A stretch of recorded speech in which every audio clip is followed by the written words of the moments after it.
We'd like to welcome each and every individual to Voices of Integrity for Personalities podcast. And today's going to be an interesting one. There's a follow up on the previous one that we had. Is there anything specific you both had? There's a whole bunch of stuff racing through my mind. I love it. Well, I had a few things in mind, but if we want to tackle what's in yours, that's okay. That's Yeah, okay. well, then why don't you share what you had?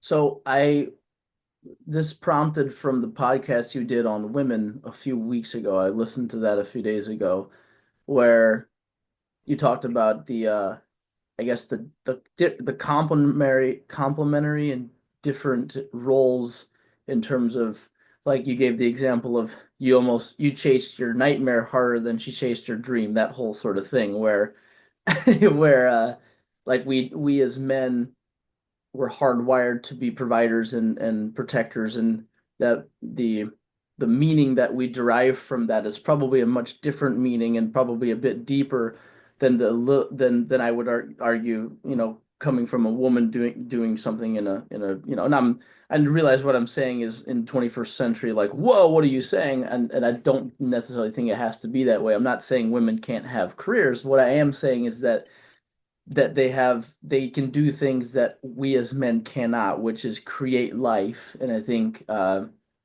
so in that regard, the meaning or the drive that we have to put food on the table, to be the sort of provider, and the meaning that we get from that is a much different and maybe arguably should be a bit more significant than the one that a woman would. And I think there is a bit of conflict there. Like there's when it comes to us, sometimes, and I get it too. Like I always say, like, I put my 85-year-old glasses on. If when I'm 85, I'm not going to look back and say, wow, I wish I would have replied to emails faster or something like that. Like there's Except mine. yeah. When you're 80, you're gonna be like, oh, if I'd have just replied to Mark's email faster, oh, my life would be so much better. Mine you will, but everybody else's no. Um, Correct. Marissa, Norman's saying a lot. Did you want to say anything? He was the one that was really like this was his idea, and I was like, cool, sounds great to me. So I wanted to let him have a turn since I've been talking a lot recently. Um, So, Norman, did you see how she did that? I did. Okay. Does that model anything for you? A little bit. So after I got off the last podcast, I'm like, yeah, I need to teach maybe Norman some things and maybe some other young men and some older men too. It's just like my personality is very, stereotypical man, but there's definitely, I don't know, understanding, I think, of females. And so when I dated my daughters when they were little girls, and they still are very strong on dating dad now, even as women. It's really intriguing. And Miss Melissa's pretty strong on Jason, you're gonna date our daughters. Like she's pretty like you need to do this. And so when the girls were like, I don't know, 6, 7, 8, and they wanted to watch Barbie, I'm just saying, Norman, that wouldn't have been on my list at all. I couldn't think of anything that would be a bigger waste of time. Like, I'm just saying. Yeah. Like, I'm just like, you want to do what for our date? And I mean, when they started to get older, I thought, these poor girls, I got to shift this around because I'm creating little princesses, monsters for their future husband because they can't just do what they want to do. Like, and so I shifted it and I said, well, dad wants to do this. And they didn't want to do it. I'm like, well, get used to this, because it's a sharing thing. But when they were little, and I'm like, how do I get my mind wrapped around this? Like, and so what I did is I went ahead and said, yeah, I wouldn't watch a bar. Yeah, it wouldn't happen. Like, it's just total waste of time. Poor stewardship, stand before God. I'm pretty sure he's not going to say, man, Mark, glad you watched that Barbie movie, right? Like, pretty sure that's not going to happen. So why would I do it? And so the reason I do it, and the reason I do it with my kids now, anything they're interested, my kids or my grandkids are interested, um, that's that's morally that not is anyways, by and large, anything that's not immoral or wrong, I'm going to go ahead and do it with them. And the way I do that, and what I find, and this is where men aren't smart, they're just they're just not thinking. Like they're just not thinking. And it's weird. I'm like, guys, you're not thinking. You don't realize this. You don't understand this. Like if you do something with your daughter, or your mom or your sisters or a girlfriend or fiance or wife, if you complain, it doesn't count that you did it.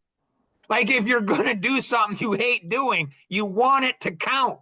If you're whining or complaining or, well, I did this, it doesn't count. So that's just stupid. Men are just stupid. They're just like I figured that out really quick. It's like you got to act, like you're into it. Now, when I say act like it, I mean act like you got to be so good that they actually are like they would go ahead and tell all their friends. Like my dad watches Barbie movies with me. And they're like, no way. And it's like, oh, you have the best dad in the world. Like he doesn't like him. Oh, he does. My dad, when I was little, I loved Polly Pockets, and so I'd want to play with him.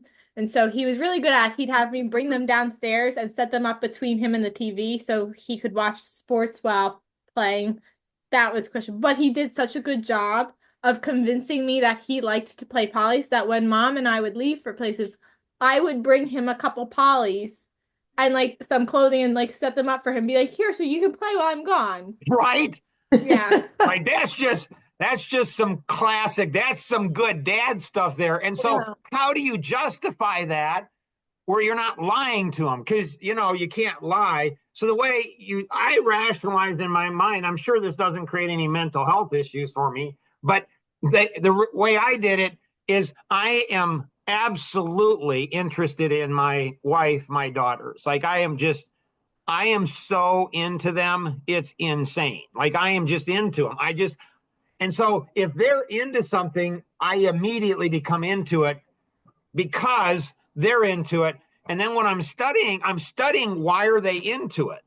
Like, is this safe for them? I'm looking into the future and I'm like, what is Barbie teaching them?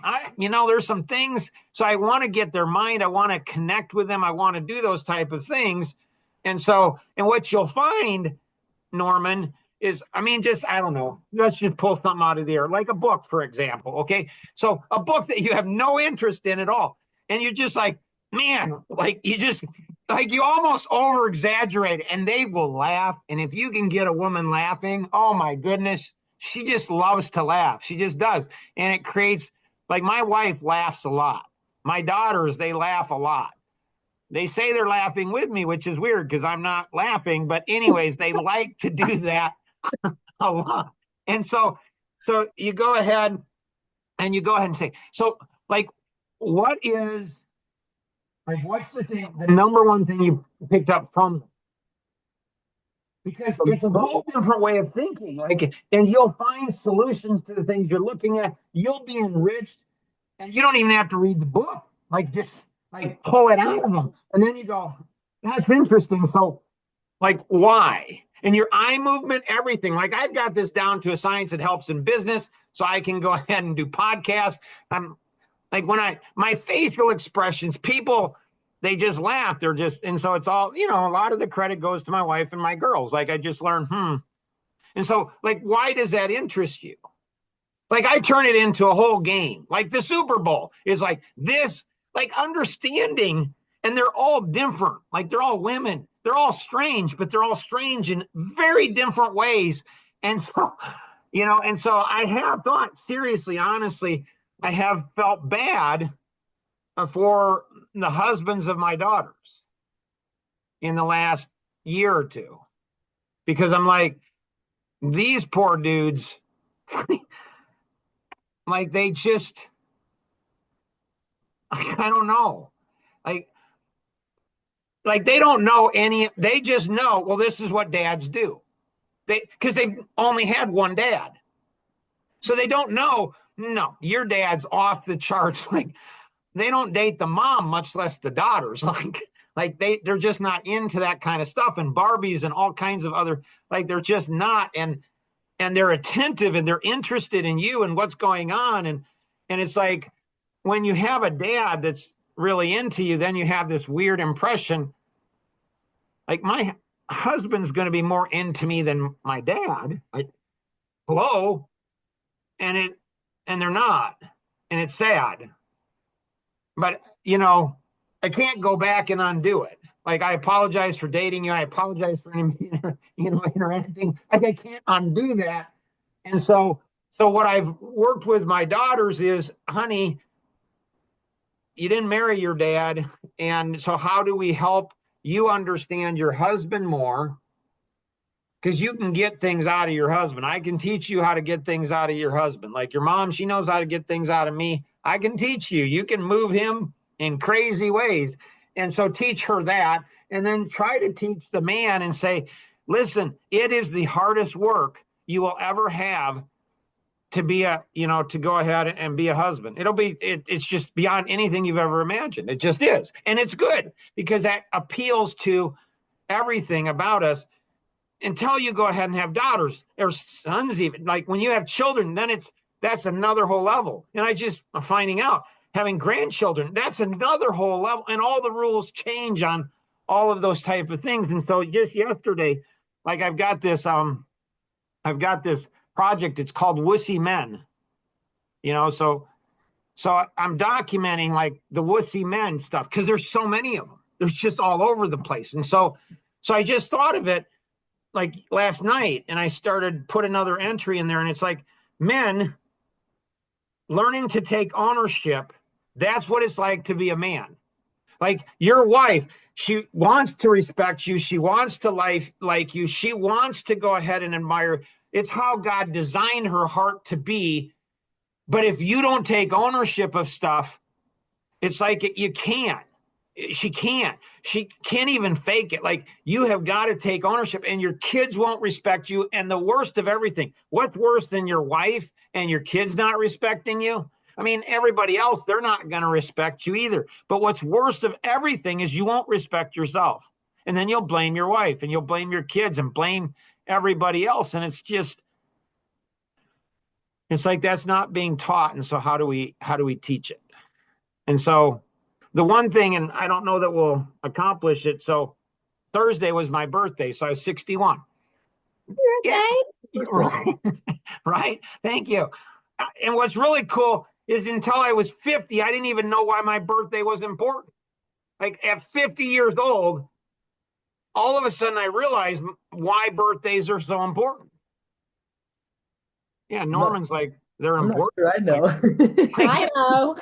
I know. Yeah. Women tend to know. Men, good, solid men, they don't know. They just don't. And that's good to keep them in the dark. Because after I learned why my birthday was so important, I'm like, shoot, I got to do some makeup since I didn't know it for 50 years. Like now it's the whole month. So February is my birth month. So we should be celebrating every single day to make up for all those years that I didn't realize that my birthday is the day I was born.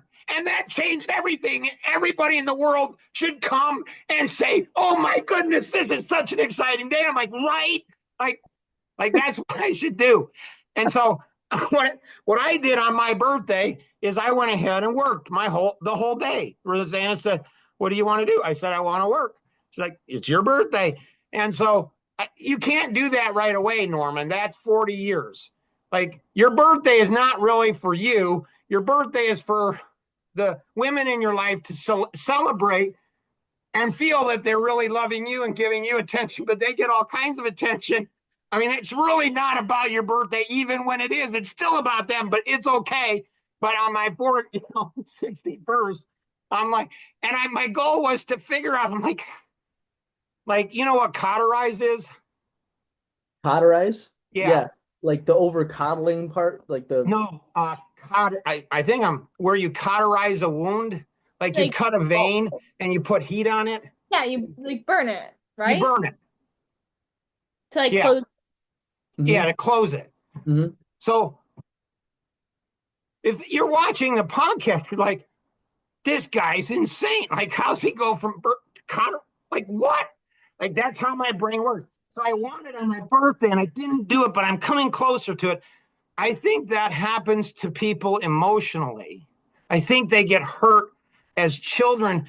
And it's like there's a synapse literally in their brain that gets cauterized and they don't even know it. And this is what creates triggers, which create blackout. And so I'm reverse engineering it to try to figure out how do we figure that out? That's what I wanted to do on my birthday. So I worked really late and I still didn't figure out. But boy, I'll never forget my 61st birthday. Got to do everything I wanted, which was work, be productive, and try to change the world. Like, that's what I wanted to do. I love it. Just she's laughing so hard because just a couple weeks ago was my birthday as well, and Oh, you just what you just said is exactly spot on. Like, yeah, like the Baptists and the Amish, they celebrate birthdays similar. It's your birthday, son. Happy birthday. Thanks, Mom. Thanks, Dad.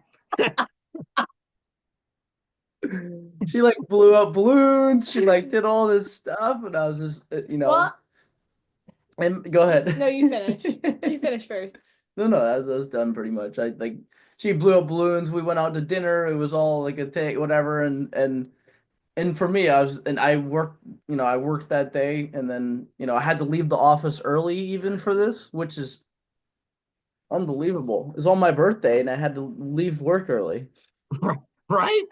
Like, it's strange. It's weird. Like, my mom or my wife after my dad died, she's like, I think you need to go in and get some help.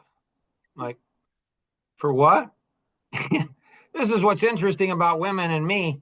Like, whenever I'm talking about really traumatic things like death and other things, women are always laughing. I'm like, why are you laughing? They're like, I don't know. There's something about your face. And anyways, so I'm like, she's like, yeah, I'm concerned. I'm like, why? And she's like, you're not really responding well to his death.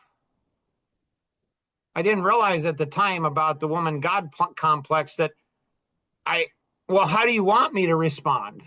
Well, you should do this. And then I just do it. That way it makes her happy because it's really not about my grief, it's really about hers. Anyways, and she says, you need to go in and get some help. And so I'm like, I don't know, maybe. I mean, so my dad died and said, yeah, okay, he had a good life and he's a good dad and everything. And I worked that day, worked the next day. It was fine. Like, it's okay. So I called one of my clients, Ken Bucci, is a CPA in Boston. I said, yeah, my wife's thinking I should go in and get some help. And she doesn't think I'm processing. He's like, yeah, it is a little weird. He says, when my dad dies, like, you were working like the next day. I'm like, that's what my dad would like. Like, he would have, that's honors him. He's just that way. And he's like, yeah, it's a little weird. And he said, but don't go in and get any counseling. Like, yeah, he said, don't have a therapist. I'm like, really? Why? He's like, Mark, do you have any idea how messed up you'd make that therapist? They'd have to have therapy and medication for the rest of their life working with you. I'm like, ooh, that makes sense. So I didn't go in because, like, it's, so if you guys come across anything, especially on the woman side, I'm working with a lot of women all the way down to 3 and 4 and up, and 7-year-olds especially. And I'm like, so I'm seeing patterns in people, like, and especially women, but there's some crossover into men too. And it's like, I want to understand it.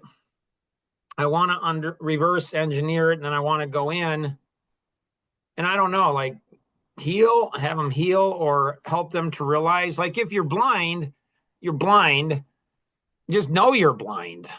Like, use a cane. Don't just walk around by the river. Like, Marissa, anything you want to accomplish today? I mean, I feel like we got through a lot already, so. But not the most important thing. So, all right. So tell me about, what book did you read? No, I'm serious. The last book I finished was Onyx Storm, and that's the third in a series so far. They're gonna probably have five. It's been a big deal. It's very popular right now. And what is it about? It's about dragons and their riders, and there's kind of like this like I love that. Like I'm guessing you went ahead and saw How to Train Your Dragon. I did. There's Yeah, like that's like the coolest. Like I'm like, oh my gracious! And then like it was weird because Kenny was out by the waterfall, and he's like, he was dating somebody pretty seriously, like close to engagement, marriage, and he's like, yeah, she says she doesn't really like you, and I'm like, okay, and and she doesn't want to spend time with you. I'm like, okay, that's fine. I mean, we're trying to get the business where you don't need to spend time. The business just run. You don't have to spend any time with me. Like, I'm fine with that. And he's like, no, I said to her, there's nobody in the world that can help me like Mark. And I thought, that's really strange. Like, that's weird.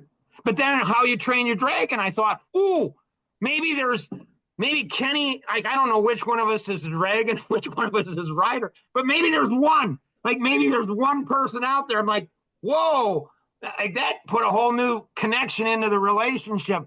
So Angela, she's like, Dad, you got to go to that movie. And I'm like, okay. And it's an interest. It's got a lot in there. So dragons, yeah, and riders. Ooh. So what's the thing you took away from it that's number one? oh. Like the thing you liked about it, the thing that just went, Number one, and more so through the series than necessarily just that book, but I like watching female main characters get developed and like grow in who they are, their strength, their confidence, their like independence without losing the things that are precious about being a female. Like there's so much beauty in relationship and the way they care and love people, but the ability to be strong and have that like I can focus on myself and worry about myself. He's got himself and we'll be together. Okay. yeah. I got tingles from the tip of my head all the way down to my whole body is just tingling. I'm like, that's my desire too. Like it is like with four daughters. I'm like I want them to be married, love. I want the husband to provide, but I want her to contribute and I don't want her to have to depend. Like Yeah. if something happens to him or whatever, like I love strong, independent women. I mean, and I love when they have the freedom. Like, That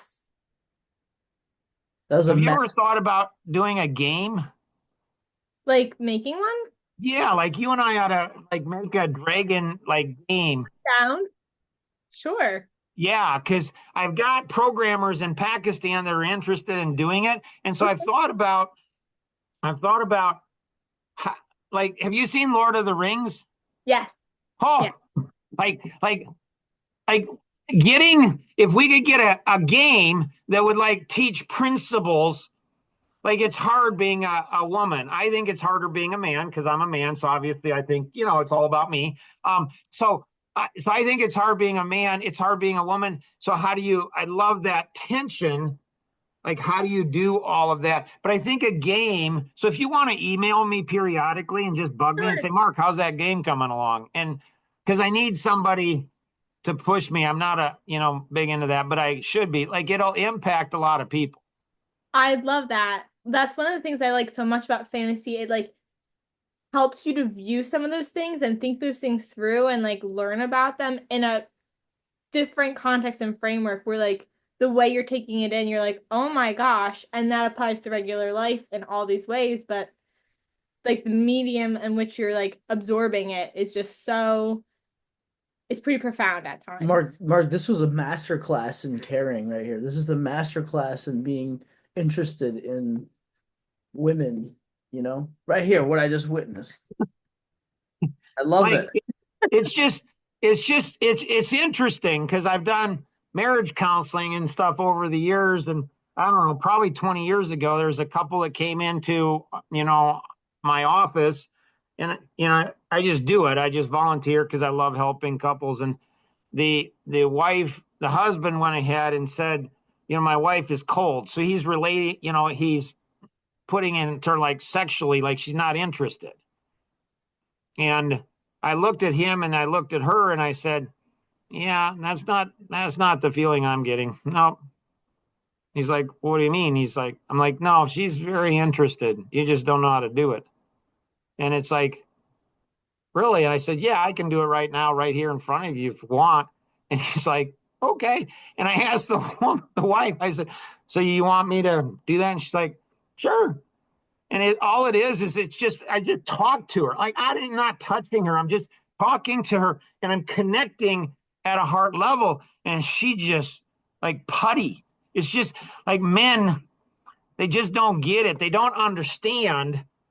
They don't understand it. And they're so self-centered, self-absorbed, and they don't understand. Like that's the part that really, if you understand that as man, that makes you a real man, like I think. And so thank you for saying that. And I think a lot of it is that. I think men just have to observe. Like they don't see that. They don't see how you do that. And so there's something like Marissa's got passion and interest, and there's things that God's given her. And so if I can find out what those things are and I can meld those into the passions and life visions God's given me, then all of a sudden, then we've got a whole bunch of stuff. And then you, and then my daughters and my grandkids and all of that. And you bring all that together. It's like, whoa, like that's better than the Super Bowl. Like I'm going to watch it too, but I don't know. That'll be the best commercial we have. So was there something else, Norman, you wanted to cover? No, not really. I mean, no, I don't think so. We from the beginning, I guess, like that we covered a lot in terms of the second part of what we did last time or whatever, but we can spend some time on like the I guess next week spend some time on the thing I brought up to start this. I guess it kind of ties into it. There's stuff. Alvin Miller gave me a book written by a Jewish rabbi. Somebody said, Mark, there's only Jewish rabbis. It's redundant. Sorry. So it's a rabbi. And it's Generation to Generation is what it's called, the title of the book. And it goes into family dynamics. And so it's going to be a fascinating read when we're going to be heading out to Denver on Tuesday to see our youngest daughter. And so I'm going to bring, I don't know, probably 4 or 5 books. I'm going to have probably a lot of time to do reading. And it's interesting on bringing it all together, connecting like all of the dots. But it's like I feel so close. There's so many people that are hurting. Like it's like they have had significant hurt. Many of them don't even remember it. They don't even know. They've just learned. It's like my mom with my oldest brother. He was always a problem child, even when he was born. Like, no, I'm just joking. Well, maybe. Anyways, so he was born and her hip went out. And for years, her hip was out and she learned to sit up in bed and walk. And so it didn't hurt her. And I don't know, a number of years after that, she went into a chiropractor and he said, your hip is really out. She traced it back to giving birth and he put it in. And then she's like, it's weird. Like I can get out of bed. Like she had learned to live with the pain and adjusted her body. And I think that people do that emotionally and they don't understand. So you guys being, young couple and you guys opening things up about your really like that's like, I don't know why more people don't do that. Like to me, it's transparency and you get people's input and you have fun doing it. And I would say that would be really cool to always do, and it'd be neat to have if God have your kids, if you get married, you have kids. Like, I think it would be neat to go ahead and look back and say, how is my life changing and thinking? If you're listening to the rebroadcast of this and you think, man, this is crazy. Like, you're not the only one who thinks it. So pass this along to other people. because I have a couple really insane people in my life, and I have them in there to make me look more normal. So you can just pass it along and say, man, that's that's great. Oh, one other small point. You will probably wonder, like, where does he get all this stuff? It's pretty much all the Wall Street Journal. It's amazing. So over in I think it's South Korea. It's one of the Asian countries, and they had a really high divorce rate, like huge. And over the last, I don't know, 5 or 10 years, it's come down a lot and like cut in half or 2/3. And they attribute it to where there's reality TV shows of people getting divorced. And so it reminded me of my first couple of years where, like, that wasn't in the, we're not, we make a commitment, we're not getting divorced, but man, it felt like it. It's like it was brutal the first 2 years of our marriage. And my dad would be like, hey, Mark, you want to go out? He's a pastor, so you want to go out calling on people? I'm like, no, I don't. Like, I don't want to do that. Like, I'm not, what do I got to say? My marriage just sucks. It's just terrible. I mean, it's not anything like I do. But I have a rule, do what you don't want to do. And so I went out, and it was weird because I'd see other people's relationships and I'd be like, I'd appreciate my wife and my marriage more. So nothing changed with my wife, nothing changed in our marriage. But when we're sharing with other people or seeing other people's situations, we say, ours isn't so bad. So perspective, I think, is so important. So if you have any questions on anything we covered, feel free to connect with the individual who invited you to participate, or you can call toll free 888-230-2300 outside the U.S., 630-393-9909. And always remember, we can accomplish so much more together than we ever could on our own. Have an amazing day. Bye-bye.